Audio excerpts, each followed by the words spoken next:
साथियों नमस्कार। इस वीडियो में हम बात करने वाले हैं प्रदेश में काम करने वाले अनियमित संविदा, दैनिक वेतनभोगी, आउटसोर्सिंग, प्लेसमेंट, मानदेय, जॉब दर, अंशकालीन और रसोइया कर्मचारियों के बारे में।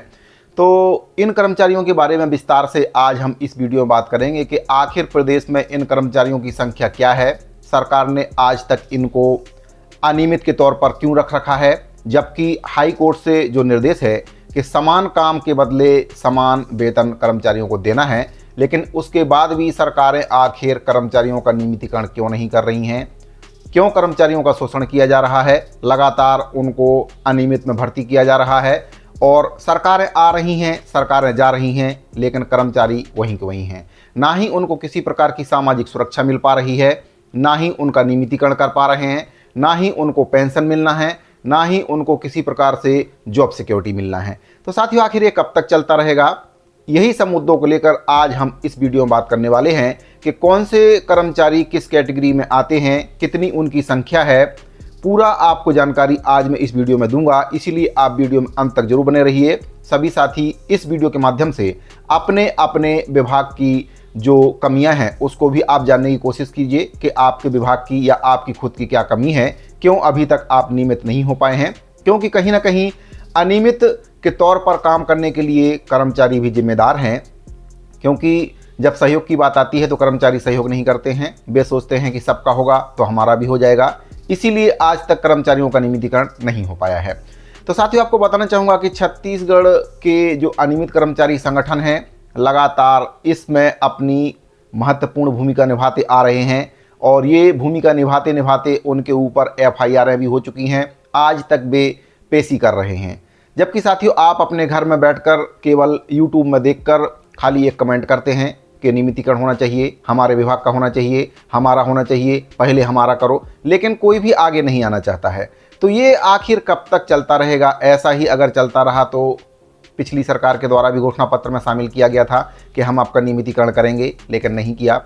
ऐसा ही कुछ बीजेपी में भी हो जाएगा, क्योंकि भाजपा के द्वारा अपने जन घोषणा पत्र, जिसको मोदी की गारंटी का नाम दिया गया है, उसमें ये बात शामिल की गई है कि 100 दिन के भीतर एक कमेटी का गठन किया जाएगा और उस कमेटी में जो अनियमित कर्मचारी संघ के पदाधिकारी हैं उनको शामिल किया जाएगा और जो जायज़ मांगे हैं उसको पूरा किया जाएगा। लेकिन अभी तक ना ही कोई कमेटी का गठन हुआ है और ना ही कोई भी नेता, मंत्री अनियमित कर्मचारियों के संबंध में कोई बात करना। कर्मचारी कई वर्षों से लगातार विभागों में अपनी सेवाएं देते आ रहे हैं, 5, 10, 15, 20, 25 और किसी का इससे भी ज़्यादा हो गया है, लेकिन वे आज भी अनियमित के अनियमित हैं।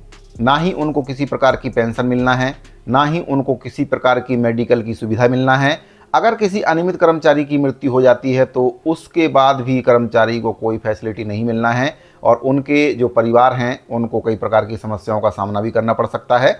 तो अनियमित कर्मचारियों का जो शोषण है वह सरकारें लगातार कर रही हैं और ऐसा नहीं है कि अनियमित कर्मचारी इस शोषण के विरुद्ध आवाज़ नहीं उठा रहे हैं, उनके द्वारा आवाज़ उठाई जाती है, लेकिन सरकारें उनकी आवाज़ को दबाने की कोशिश करती हैं। जब जब कर्मचारी अपने हक की लड़ाई लड़ते हैं तो सरकारें उनके ऊपर दमनात्मक कार्रवाई करती हैं। तो इसी प्रकार से लगातार कर्मचारियों का शोषण जारी है। तो छत्तीसगढ़ के जो अनियमित कर्मचारी संगठन हैं, जिसमें से कई प्रमुख संगठन हैं जो इस लड़ाई में लगातार अपनी भूमिका निभाते आ रहे हैं और इसी कड़ी में एक बार फिर से जो अनियमित कर्मचारियों की आवाज़ है उसको शासन प्रशासन तक पहुंचाने का प्रयास अनियमित कर्मचारी संगठनों के द्वारा किया जा रहा है। तो इस वीडियो में मैं आपको बताऊंगा कि किस कैटेगरी के कर्मचारी किस विभाग में कितने हैं, कितनी उनकी संख्या है, क्या उनकी मांग है। तो इसके बारे में पूरी जानकारी मैं आपको इसमें दूंगा, वीडियो में अंत तक बने रहिए। तो चलिए वीडियो को स्टार्ट करते हैं। तो साथियों, इसमें जो सरकार के द्वारा कर्मचारियों को अनियमित के तौर पर रखा जाता है उसमें आउटसोर्सिंग, प्लेसमेंट, ठेका, संविदा, दैनिक वेतनभोगी, कलेक्टर दर, कई प्रकार से कर्मचारियों को अनियमित के तौर पर रखकर काम कराया जा रहा है। इसमें सरकार को भी नुकसान है और कर्मचारियों को भी नुकसान है। क्या नुकसान है इसके बारे में आपको मैं विस्तार से इस वीडियो में जानकारी देने वाला हूं। तो आउटसोर्सिंग, प्लेसमेंट और ठेका के माध्यम से जो कर्मचारी काम कर रहे हैं उनकी संख्या लगभग इसमें 75,000 है।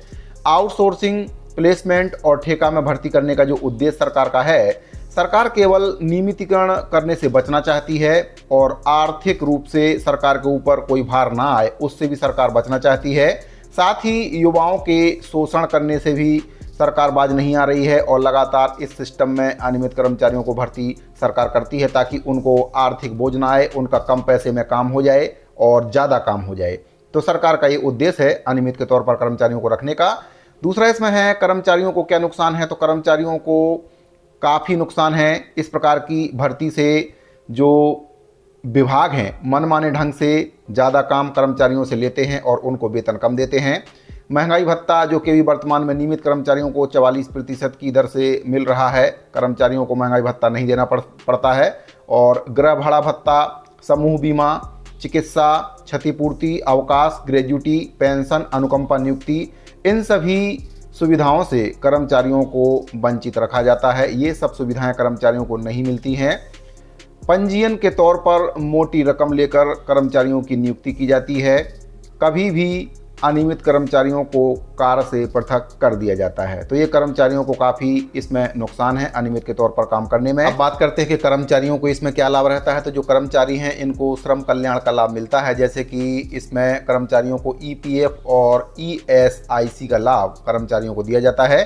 सरकारों को इसमें क्या नुकसान है उसके बारे में बात करते हैं। तो ठेका कंपनी या प्लेसमेंट एजेंसी को जो भी सर्विस चार्ज दिया जाता है 5 से 10% का चार्ज उनको GST जो कि 18% है उसके साथ अतिरिक्त उनको देना पड़ता है। तो GST के साथ उनको 5 से 10% का जो चार्ज है सरकारों को देना पड़ता है। वहीं पर न्यूनतम औसत प्रति कर्मचारी की अगर मानदेय की राशि देखी जाए तो 10,000 पर 75,000 कर्मचारियों का साल का अगर वेतन जोड़ें तो 900 करोड़ रुपए का वेतन होता है, जिस पर औसतन 25% यानी कि 225 करोड़ रुपए का भुगतान सरकार प्लेसमेंट ठेका एजेंसी को करता है। तो सरकार को सबसे ज़्यादा नुकसान है। 225 करोड़ रुपए का भुगतान सरकार के द्वारा प्लेसमेंट और ठेका एजेंसियों को किया जाता है। अगर इसी पैसे को सरकार सीधा कर्मचारी को दे दे तो उसका घर भी आराम से चलेगा, सरकार का काम भी आराम से होगा। लेकिन सरकारें जानबूझकर ठेका कंपनियों को लाभ पहुंचाने के लिए कर्मचारियों की नियुक्ति अनियमित ठेका और प्लेसमेंट के तौर पर करती हैं, जिससे कर्मचारी तो परेशान रहते ही रहते हैं, साथ ही सरकारों को भी अतिरिक्त भार आता है।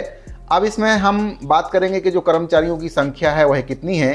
तो साथियों इसमें मैं आपको कुछ कर्मचारियों की संख्या के बारे में बता दूंगा, लेकिन अगर आप पूरा PDF फाइल देखना चाहते हैं तो इस पूरे ब्रीफ नोट का PDF फाइल आपको हमारे टेलीग्राम चैनल पर मिल जाएगा। टेलीग्राम चैनल का लिंक वीडियो के डिस्क्रिप्शन में दिया गया है। लिंक पर आप क्लिक करके सीधे चैनल पर जाकर वहां से इस पूरे ब्रीफ नोट का PDF फाइल डाउनलोड कर सकते हैं, अपने साथियों को शेयर कर सकते हैं।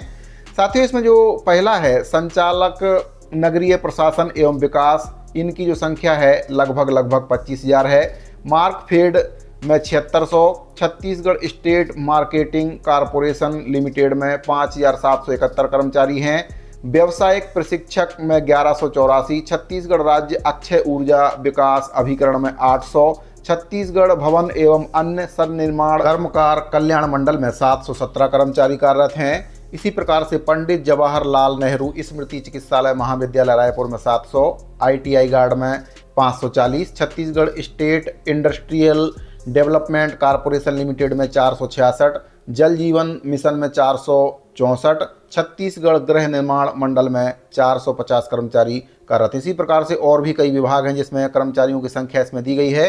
पूरी संख्या को और विभागों को आप देखना चाहते हैं कि किस विभाग में कितने कर्मचारी काम कर रहे हैं तो इसका पूरा PDF फाइल आपको हमारे टेलीग्राम चैनल पर मिल जाएगा। तो साथ ही इस प्रकार से जो अनियमित कर्मचारी हैं उनको अनियमित के तौर पर सरकारें काम करा रही हैं, जिसमें कई प्रकार के कर्मचारी हैं। 5, 10, 15, 20, 25, 30 साल से भी ज़्यादा उनको काम करते करते अनियमित के तौर पर हो गया है। ना ही उनको किसी प्रकार की सुविधा, ना ही चिकित्सीय भत्ते, ना ही उनको अवकाश की पात्रता और ना ही उनको जॉब सिक्योरिटी दी जा रही है। तो साथियों अनियमित कर्मचारियों की आवाज़ को सरकार तक पहुंचाने के लिए छत्तीसगढ़ प्रगतिशील अनियमित कर्मचारी फेडरेशन लगातार प्रयास कर रहा है, जिसके प्रांतीय संयोजक गोपाल प्रसाद साहू जी हैं। तो लगातार उनके द्वारा अनियमित कर्मचारियों के नियमितीकरण के साथ साथ जो भी उनकी मांगे हैं उसको लेकर सरकार पर दबाव बनाया जा रहा है। तो साथियों अगर आपको जानकारी अच्छी लगी हो तो वीडियो को लाइक कर दीजिए। अगर आपने अभी तक चैनल को सब्सक्राइब नहीं किया तो चैनल को सब्सक्राइब कर लीजिए। मिलते हैं अगले वीडियो में। धन्यवाद।